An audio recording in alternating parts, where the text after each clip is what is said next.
నమస్కారం city news కి స్వాగతం ఈనాటి ముఖ్యాంశాలు రైతు ఉద్యమానికి బార్ అసోసియేషన్ సంఘీభావ దీక్ష వినుకొండలో రాస్తా రోకో చేపట్టిన వామపక్షాల నాయకులు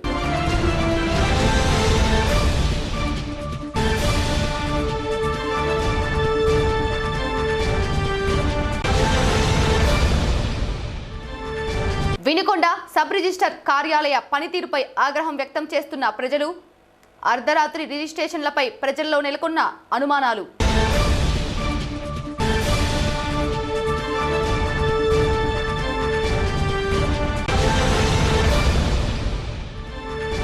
అర్చకులపై జరిగిన దాడికి రాష్ట్ర ముఖ్యమంత్రి సత్వర స్పందనపై హర్షం వ్యక్తం చేసిన బ్రాహ్మణ సంఘం సభ్యులు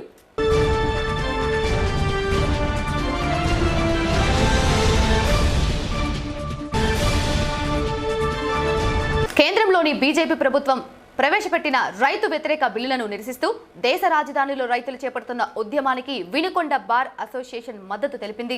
వారికి సంఘీభావంగా Vinukonda junior civil judge court ఎదుట సీనియర్ న్యాయవాది సిహెచ్ కాంతారావు అధ్యక్షతన చేపట్టిన దీక్షకు వరికపూడిశాల ప్రాజెక్ట్ సాధన కమిటీ సభ్యులు రమణారావు, నర్సరావుపేట బార్ అసోసియేషన్ అధ్యక్షులు సలీంలు ముఖ్య అతిథులుగా హాజరయ్యారు. ఈ సందర్భంగా ఏర్పాటు చేసిన దీక్షలో న్యాయవాదులు గోపి, రామకోటేశ్వరరావు, సైదారావులు కూర్చున్నారు. వీరి దీక్షకు మాజీ శాసనసభ్యులు డాక్టర్ వీరపనేని యలబందరావు సంఘీభావం తెలిపారు. కార్యక్రమంలో బార్ అసోసియేషన్ అధ్యక్షులు ముప్పాళ్ల జ్ఞానేశ్వరరావు, న్యాయవాదులు పాల్గొన్నారు.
ఆల్ ఇండియా లాయర్స్ యూనియన్ ఆధ్వర్యంలో ఏదైతే లోక్సభలో మరియు రాజ్యసభలో రైతు వ్యతిరేక వ్యవసాయ బిల్లుల్ని 3 బిల్లులను ఏదైతే ప్రవేశపెట్టారో దానికి నిరసనగా రైతులకు మద్దతుగా మరి వినుకొండ న్యాయవాద సంఘం ఐలు తరపున మేము రైతులకి సంఘీభావ దీక్ష చేస్తున్నాం. 1 కోటి మంది రైతులు ఈరోజు ఢిల్లీలో ఈ నిరసన దీక్షకి వాళ్ళ ప్రాణాలు తెగించి అక్కడ చేస్తూ ఉన్నారు. మరి రాజకీయ పార్టీల వాళ్ళ ప్రయోజనాల కోసం రైతులకి మద్దతుగా ఉంటుందని చెప్పి ఈ రైతుల బిల్లులను ప్రవేశపెట్టామని చెప్పి చెప్తా ఉన్నారు. దీనికి రైతులు విక్టిమ్స్ గా ఉన్నప్పుడు న్యాయస్థానాలను ఆశ్రయించే అధికారం కూడా లేకుండా మరి వాళ్ళ పార్టీకి సంబంధించిన సెంట్రల్ మినిస్టర్ టిఆర్ఎస్ ప్రభుత్వం అధికారంలో ఉన్న తెలంగాణలో కూడా కేసీఆర్ గారు చాలా మంది పంజాబ్ లో కూడా ఒక డిప్యూటీ సీఎం కూడా రాజీనామా చేసి రైతుల తరపున పోరాటం చేస్తా ఉన్నారు. ఇటువంటి బిల్లుల్ని వెంటనే ఉపసంహరించుకోవాలని చెప్పి డిమాండ్ చేస్తూ మరి ఈ కార్యక్రమానికి సంబంధించి వివరంగా మాట్లాడవలసిందిగా పెద్దల గురువారిలు కాంతారావు గారిని కోరుతూ ఉన్నాం. ఈ దేశంలో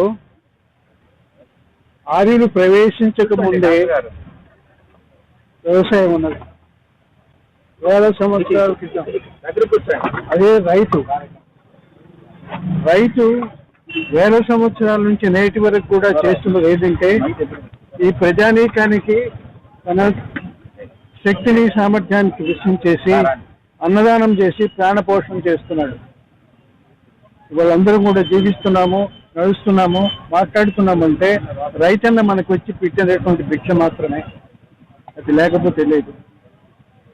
మోడీ ఎప్పుడు వచ్చాడో తెలియదు, ఆయన పుట్టింది ఎన్ని సంవత్సరాలైందో తెలియదు ఆయనకే. అలాంటి పరిస్థితులు ఇవాళ వచ్చి వేల సంవత్సరాలు ఉన్నటువంటి రైతు వ్యవస్థ ఏదైతే ఉందో దాన్ని మనం రద్దు చేయటం అనేది ఆయనకేమిటి, ఆయనకి అధికారం ఏమిటి? కోట్లాది మంది ప్రజలు ఉన్నారు. ఎలక్షన్లో ఈ సందర్భంగా ఏంటి ప్రవేశపెట్టలేదు. ఈ సమస్య నేను చేయబోతున్నాము, మా ప్రభుత్వం యొక్క అనుభవించే పాలసీల్లో ఇది ఉన్నది, ఇది చేయబోతున్నాము, దీనికి మీరు ఓట్లు వేయండి అని అడగలేదు. రాష్ట్రాల్లో ఉన్నటువంటి ప్రభుత్వాల గురించి సంప్రదించలేదు. రాష్ట్రాల్లో ఉన్నటువంటి వాళ్ళందరూ మన దేశంలో అంత కూడా 170 మంది ప్రజలు వ్యవసాయం మీద ఆధారపడి జీవించేటువంటి వాళ్ళే. వీళ్ళ కాదని ఇవాళ ఆయన తీసుకొస్తున్నారు ఏమిటని మీరు ఒకసారి ఆలోచించేటట్లయితే, రైతు వ్యవస్థ ఏదైతే ఉన్నదో, రైతు వ్యవస్థ అంటే ఊర్లో రైతు వ్యవసాయం చేయటం, భూమి చేయటం అనేది ఈ వ్యవస్థనే రద్దు చేస్తున్నాడు.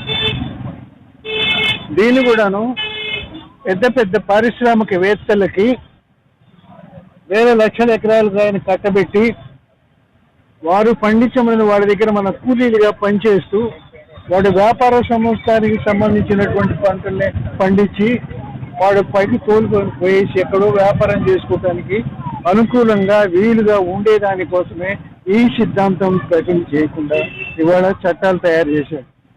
ఉరి ఇస్తాను, నేను చట్టం చేశాను అంటే ఎవరు ఒప్పుకుంటారు? నీ సంగతి ఏంటో తెలుసుకోవాలని చెప్పాను. ఇవాళ అందుకనే కోట్లాది మంది ప్రజలు వారం రోజుల నుంచి రోడ్డు మీద ఉండి ఆ విధంగా నీళ్లు లేక, నిప్పు లేక, నీళ్లు లేక, చలి కూడా ఆ విధంగా ఉండేసి చేస్తూ ఉంటే మోడీ తెలియలేదా, ప్రజలు తెలియలేదా, పార్లమెంట్ బాబు తెలియలేదా? ఈ దేశంలో ప్రజలు ఏమవుతున్నారు?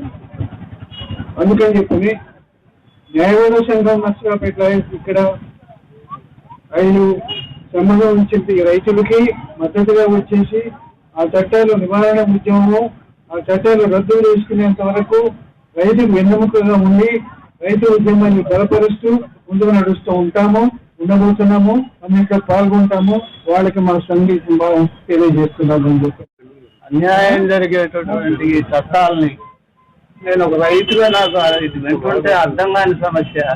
ఎంతైనా నిల్వ చేసుకోవచ్చు, ఎక్కడైనా అమ్ముకోవచ్చు. ఇది అసలు ఏ రైతుకైనా సాధ్యమా? ఇట్లాంటి అసాధ్యమైన వాటిని ఏదో కార్పొరేట్ శక్తులకు మేలు జరిగే చట్టాలను తీసుకొచ్చి అమాయకులైనటువంటి అసలే అమాయకులే వీళ్ళు వ్యవసాయం చేస్తున్నారు. ఈ స్థితిలో వీళ్ళని ఇంకా అన్యాయం చేయడం ధర్మం కాదని ఈ న్యాయవాదుల ముందు నాకు నా బాల్యం నుంచి న్యాయవాదం అంటే విపరీతమైనటువంటి గౌరవం. వీరు ముందు కూడుకోవటం వారికి మనస్ఫూర్తిగా నమస్కారం చేస్తూ దీన్ని వెంటనే విరమించాలని, దీనివల్ల రైతాంగ అన్యాయం అయిపోతుందని ప్రభుత్వాన్ని కోరుతూ ముగిస్తున్నాను. రైతుల వ్యతిరేకమైనటువంటి వ్యవసాయ చట్టాలను తీసుకొని వచ్చి స్వేచ్ఛ వాణిజ్యం పేరుతోటి చిన్న రైతులను, సన్నకారు రైతులను కార్పొరేట్ శక్తుల చేతుల్లో బిగించడానికి ఈ రోజు ఈ చట్టాలు తీసుకొస్తా ఉన్నారు. ఇటువంటి వ్యతిరేక చట్టాలని వెనక్కి తీసుకునే వరకు కూడా ఈ భారతదేశంలో పోరాటం చేస్తున్నటువంటి రైతాంగాలకి అందరికీ మద్దతుగా కార్మికులు, కర్షకులు, విద్యార్థులు, న్యాయవాదులు అందరూ కూడా మరి వారికి మద్దతుగా కేంద్ర ప్రభుత్వం వెనక్కి తీసుకునే వరకు మా మద్దతు ఉంటుందని మేము తెలియజేస్తా ఉన్నాం. చట్టాలు తీసుకొచ్చి రైతు వ్యవస్థనే నాశనం చేయాలని ఈరోజు బీజేపీ ప్రభుత్వం మోడీ నాయకత్వాన ఈ చట్టాలు, రైతు వ్యతిరేక చట్టాలు తీసుకొచ్చారు. ముఖ్యంగా రైతు వ్యవస్థ భారతదేశం పుట్టిన నుంచి రైతు వ్యవస్థ ఉంది భారతదేశం. ఈ వ్యవస్థ చేసి ఈ వ్యవస్థలో రైతులందరినీ కూడా కార్పొరేట్ సెక్టర్ లో వాళ్ళ పంజాలో తీసుకొచ్చి మరి వాళ్ళకి సంబంధించినటువంటి రేపు వాళ్ళు భూ అంతా తీసుకొని వాళ్ళకి కావాల్సిన పంట వాళ్ళు పండించుకొని మరి వాళ్ళు ఆపాడేదానికే ఈ చట్టాలు అనుకూలపడతాయి. మరి రైతు సుఖం కోసం కాదు, రైతుల బలపడటానికి కాదు. అందుకని భారతదేశంలో కోట్లాది మంది రైతులు ఈ రోజు వ్యతిరేకిస్తున్నారు. కాబట్టి దీన్ని తప్పక వ్యతిరేకించాలి. అందరూ అన్ని పొలిటికల్ పార్టీస్ వ్యతిరేకించాలి. ఈరోజు నేను శాసనసభ కూడా వాళ్ళు కూడా దీన్ని వ్యతిరేకిస్తా రైతులు మద్దతు తెలపాలని చెప్పి కోరుతున్నాను. ఈ సభ వేదిక నుంచి మరి వాళ్ళు కూడా తీర్మానం చేసి మరి అక్కడికి వాళ్ళ రైతులకు మద్దతు కోరుతున్నాను. కాబట్టి ఈరోజు మనం అంతా 26వ తారీఖు రాజ్యసభలో గందరగోళం జరిగింది. 8 మంది ఎంపీలను సస్పెన్షన్ చేశారు. వాళ్ళు ధర్నా చేస్తా ఉన్నారు. ఆ తర్వాత ఈ రాష్ట్రపతి ఆమోదం పొంది చట్టాలైనవి. ఈ చట్టాలు ప్రధానంగా 3 చట్టాలు: నిత్యావసర సరుకుల సవరణ బిల్లు, స్వేచ్ఛ ఒప్పందం బిల్లు, రైతులు కార్పొరేట్ కంపెనీలతో అగ్రిమెంట్ చేసుకోవాలంట. ప్రోనోటు మీద సంతకం పెట్టడం, ఏలుముద్ర వేయటం, వాడు ఎంత రాసుకున్నాడో తెలియక ఎంటీ నోట్ల మీద సంతకాలు పెట్టే రైతాంగం దిగ్గజాలైనటువంటి కార్పొరేట్ కంపెనీలతోటి ఇంగ్లీష్ లో రాసినటువంటి వాటి అగ్రిమెంట్ల మీద వీళ్ళు సంతకాలు పెడితే బలవంతుడు బలహీనుడు వాటేసుకుంటే నష్టపోయేది ఎవరు? బలవంతుడు లాభపడతాడు, బలహీనుడు నష్టపోతాడు, రైతు నష్టపోతాడు అనేటటువంటిది వాళ్ళ వాదన. 3 బిల్లులు రైతు వ్యతిరేకమైనటువంటి ఊపిరి తీసేటటువంటి బిల్లులు ఇవి. రైతుల న్యాయ పోరాటానికి యావత్ భారతదేశంలో ఉన్నటువంటి రైతు సంఘాలు కానివ్వండి, కార్మిక సంఘాలు కానివ్వండి, అనేక ట్రేడ్ యూనియన్లు కానివ్వండి, వాళ్ళ పోరాటానికి మద్దతు పలుకుతూ దీక్షలు చేస్తున్నటువంటి ప్రతి ఒక్కరికి కూడా పేరు పేరున రైతుల తరపున నమస్కరించి వందనాలు చేపడుతున్నాం. వినుకొండ ఆర్టీసీ డిపో నందు సిబ్బందికి ఇండియన్ రెడ్ క్రాస్ సొసైటీ ఆధ్వర్యంలో ప్రాథమిక చికిత్సలపై అవగాహన సదస్సు నిర్వహించారు. రెడ్ క్రాస్ సొసైటీ జిల్లా సూపర్వైజర్ రసూల్ అధ్యక్షతన జరిగిన ఈ కార్యక్రమంలో ట్రైనర్ మంగమ్మ సిబ్బందికి చికిత్సల గురించి అవగాహన కల్పించారు. అనంతరం డిపో మేనేజర్ హనుమంతరావు చేతుల మీదుగా రెడ్ క్రాస్ సొసైటీ సభ్యులకు బహుమతులు ప్రదానం చేశారు. కార్యక్రమంలో కోఆర్డినేటర్ కిరణ్ తదితరులు పాల్గొన్నారు. ఈరోజు మా వినుకొండ ఆర్టీసీ డిపో నందు ప్రథమ చికిత్స మీద ఈ ఫస్ట్ ఎయిడ్ సంబంధించిన టెక్నిక్స్, టిప్స్ గురించి మా సిబ్బందికి ఓరియంటేషన్ క్లాసు పెట్టుకోవడం జరిగింది.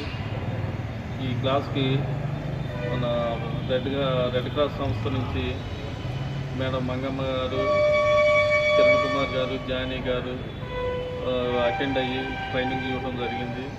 అలాగే ఈ కార్యక్రమంలో శ్రీ ప్రసాద్ గారు ఇక్కడ వినుకొండ పట్టణ రెడ్ క్రాస్ సంస్థ సెక్రటరీ గారు అటెండ్ అయ్యి అక్కడ విషయాలు మా సిబ్బందికి చెప్పడం జరిగింది. దీనివలన మా దైనందిక జీవనంలో బస్సుల్లో డ్యూటీలో ఉన్నప్పుడు కానీ, గ్యారేజీలో కానీ ఏదైనా చిన్న ప్రమాదాలు జరిగినప్పుడు తీసుకోవాల్సిన జాగ్రత్తలు, ప్రథమ శిక్ష పద్ధతులు అవి చక్కగా వివరించి చెప్పడం జరిగింది, నేర్చుకున్నారు మా వాళ్ళు. మా సిబ్బంది కూడా చాలా సంతోషంగా దాదాపు ఒక 50 మంది పాల్గొనడం జరిగింది. అందరూ కూడా మంచి క్లాస్ పెట్టినందుకు అందరూ కూడా సంతోషంగా ఉండాలండి. ఈ విధంగా క్లాస్ ఏర్పాటు చేసినందుకు మేము రెడ్ క్రాస్ సంస్థకి చాలా రుణపడి ఉంటాం. ఆర్టీసీ తరఫున కృతజ్ఞతలు తెలియజేస్తాం. వినుకొండ పట్టణంలోని ఏనుగుపాలెం రోడ్డులో నిర్మాణం చేపడుతున్న అంకాలమ్మ దేవస్థాన నిర్మాణ పనులు అత్యంత వేగంగా జరుగుతున్నాయని కమిటీ సభ్యులు బత్తిన వెంకట్రావు తెలిపారు. గురువారం పనులను దేవాదాయ శాఖ ఏఈ చక్రధర్తో కలిసి ఆయన పరిశీలించారు. ఈ సందర్భంగా ఆలయ నిర్మాణానికి దాతలు 2,50,000 రూపాయలు సహాయం అందించారు. కమిటీ సభ్యులు వారికి ప్రత్యేక ధన్యవాదాలు తెలిపారు.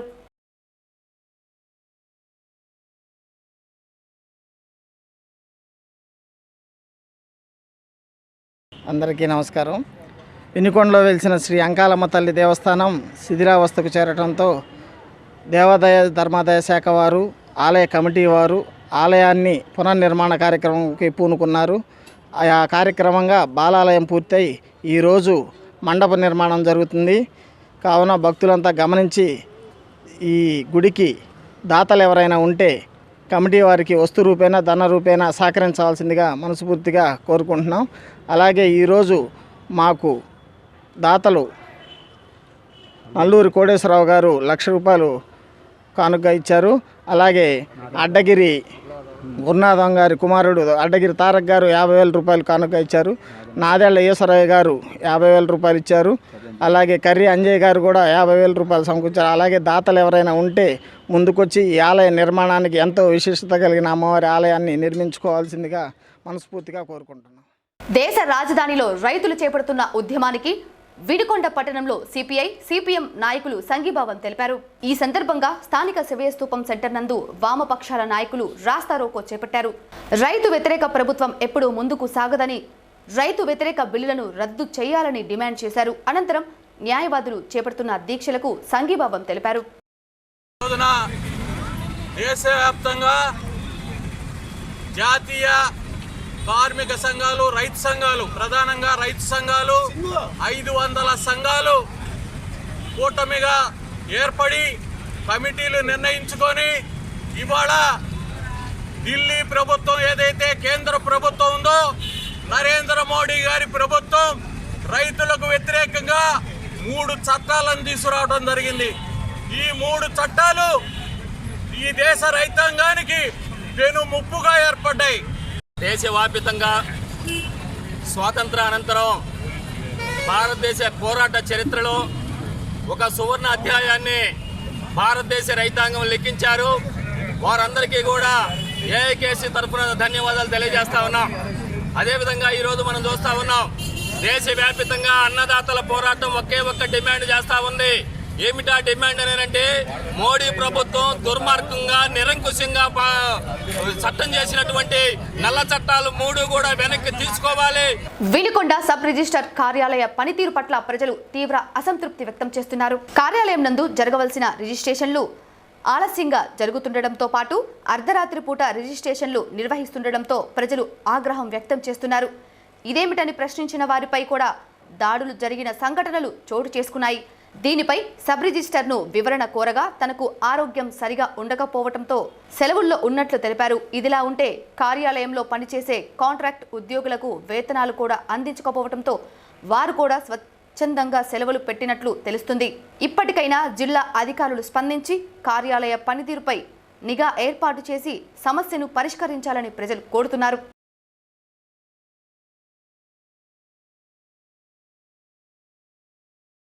నా పేరు గంటారావు అండి, డాక్యుమెంట్ రైటర్ని. ఇక్కడ గత 4 రోజులుగా డాక్యుమెంట్స్ అన్ని పెండింగ్ పెడుతున్నారు.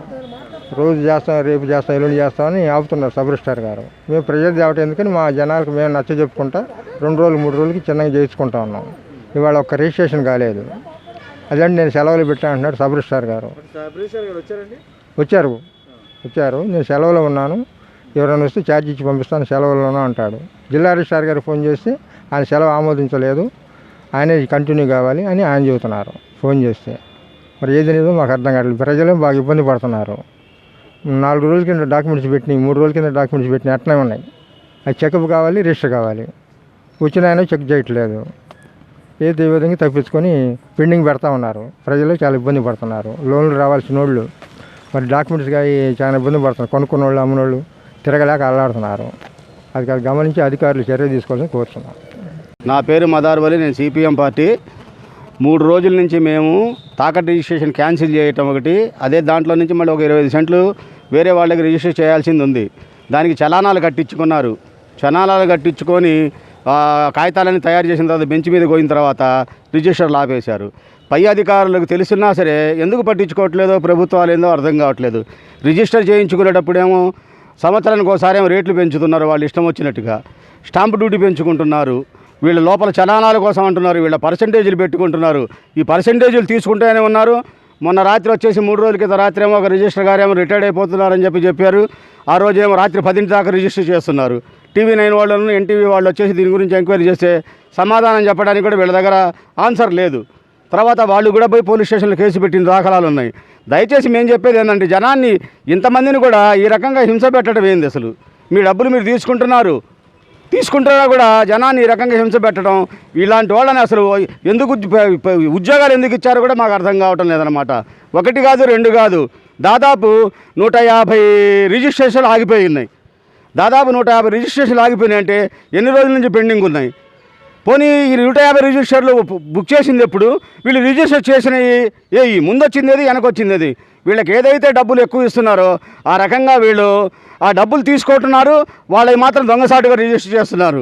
వాస్తవంగా చేసుకునే వాళ్ళకి మాత్రం అట్లా లేకుండా చేస్తున్నారు.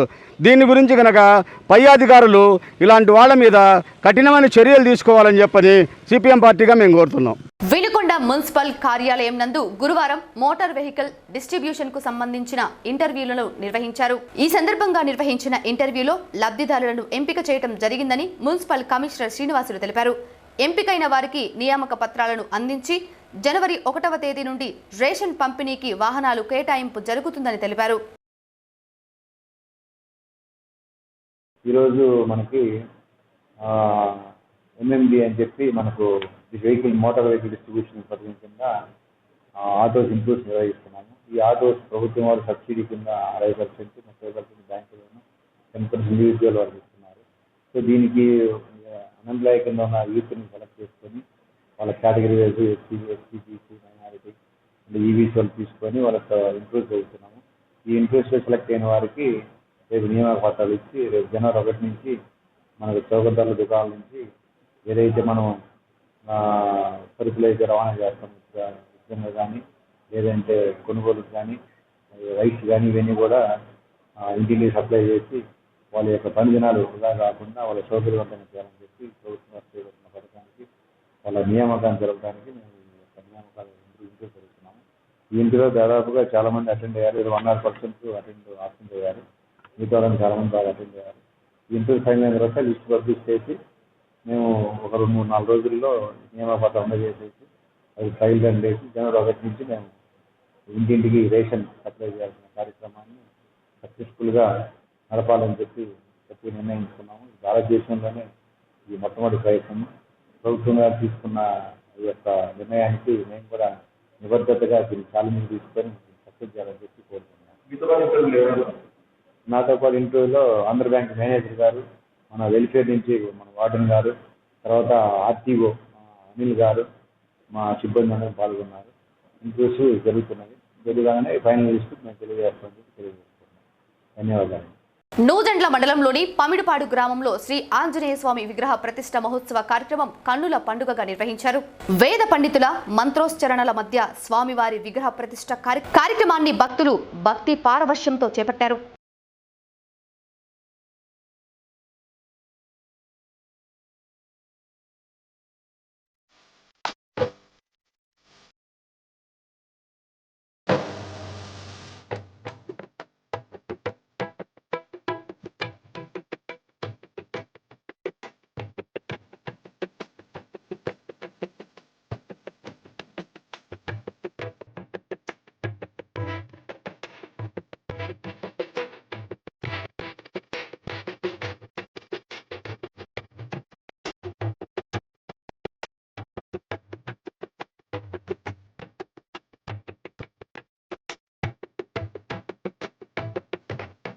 Ida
ఈరోజు పౌడపాడి గ్రామంలో ఆంజనేయ స్వామి బొమ్మ ప్రతిష్ట జరుగుతూ ఉంది.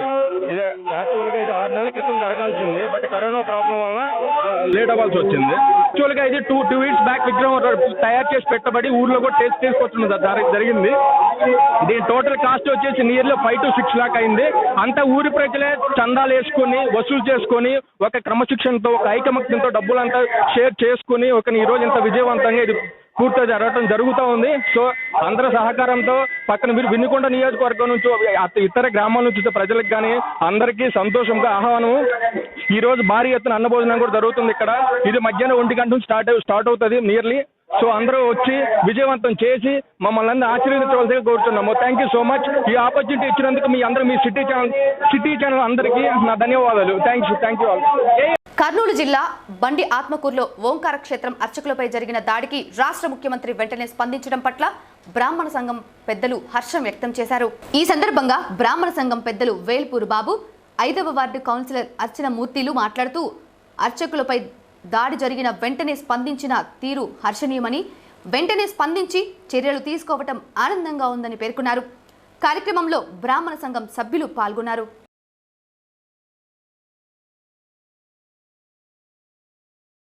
ఓంకార క్షేత్రంలో జరిగినటువంటి సంఘటన గురించి మన యొక్క వైఎస్ జగన్మోహన్ రెడ్డి గారు, మన ముఖ్యమంత్రి వైఎస్ జగన్మోహన్ రెడ్డి గారు దాన్ని ప్రత్యేకంగా తీసుకొని అక్కడ జరిగినటువంటి సంఘటనని వివరించి విచారించి ఆ సంఘటన జరిగిన ఏ విధంగా జరిగింది, ఎట్లా జరిగింది అన్నీ కూడాను వెంటనే స్పందించినటువంటి తీరు అంతా కూడాను హర్షణీయం. వాళ్ళని వెంటనే అరెస్ట్ చేసి ప్రతాపరెడ్డి గారిని, అక్కడ ఉన్నటువంటి ఎండోమెంటు స్టాఫ్ని కూడాను సస్పెండ్ చేశారు. అటువంటి పనిచేసినటువంటి మన యొక్క ముఖ్యమంత్రి వైఎస్ జగన్మోహన్ రెడ్డి గారికి ముందుగా అందరూ మా యొక్క వినుకొండ బ్రాహ్మణ సంఘం తరపున శుభాకాంక్షలు తెలియజేస్తూ, ప్రతి ఒక్క పూజారికి కూడాను ప్రతి నెల 10,000 రూపాయలు శాలరీ పెంచడం విధంగా కానీ 6C జీవో కానీ అన్నీ కూడాను బ్రాహ్మణులకు అనుకూలంగా చేస్తున్నారు. అటువంటి వైఎస్ జగన్మోహన్ రెడ్డి గారు తన తండ్రి మాటను నిలబెట్టేదండుగా, తండ్రికి తగ్గ తనయుడిగా ఈ యొక్క పాలన చేస్తున్నటువంటి వైఎస్ జగన్మోహన్ రెడ్డి గారికి వినుకొండ బ్రాహ్మణ సంఘం తరపున అందరూ కూడాను కృతజ్ఞతలు తెలియజేస్తూ, ఓంకార క్షేత్రంలో జరిగినటువంటి సంఘటన పట్ల అందరం కూడా విచారం వ్యక్తం చేస్తున్నాం. అయితే దాని మీద గవర్నమెంటు జగన్మోహన్ రెడ్డి గారు స్పందించిన తీరు చాలా అద్భుతంగా ఉంది. ఇటువంటి పరిస్థితులైనా ఇమీడియట్గా ఎవరి మీద దాడులు జరిగినా కానీ ఇంత పెద్ద రాష్ట్రాల్లో 13 జిల్లాల్లో ఏవో ఎక్కడో చిన్న సంఘటనలు జరుగుతుంటాయి. అయితే జరిగిన వెంటనే దాని మీద స్పందించే తీరు అనేది జగన్ గారి దగ్గర ఒక గొప్ప విషయం. ఎంబడి తెలియంగానే అది ఏ వర్గమైనా ఏ కులమైనా మతమైనా సంబంధం లేకుండా ఏదైనా అమానుషంగా కానీ ఏదైనా జరిగితే కనుక వారి మీద తీసుకునే చర్యలు అద్భుతంగా ఉంటాయి. అటువంటి జగన్మోహన్ రెడ్డి గారి యొక్క నాయకత్వంలో మనకి కానీ మన బ్రాహ్మణ సోదరులకు కానీ పౌరోహితులకు కానీ అర్చకులకు కానీ ఎటువంటి అభద్రతాభావం ఉండాల్సిన అవసరం లేదు. సిటీ న్యూస్ ఇంతటితో సమాప్తం. తిరిగి రేపటి సిటీ న్యూస్లో మళ్ళీ కలుద్దాం. అంతవరకు సెలవు. నమస్కారం.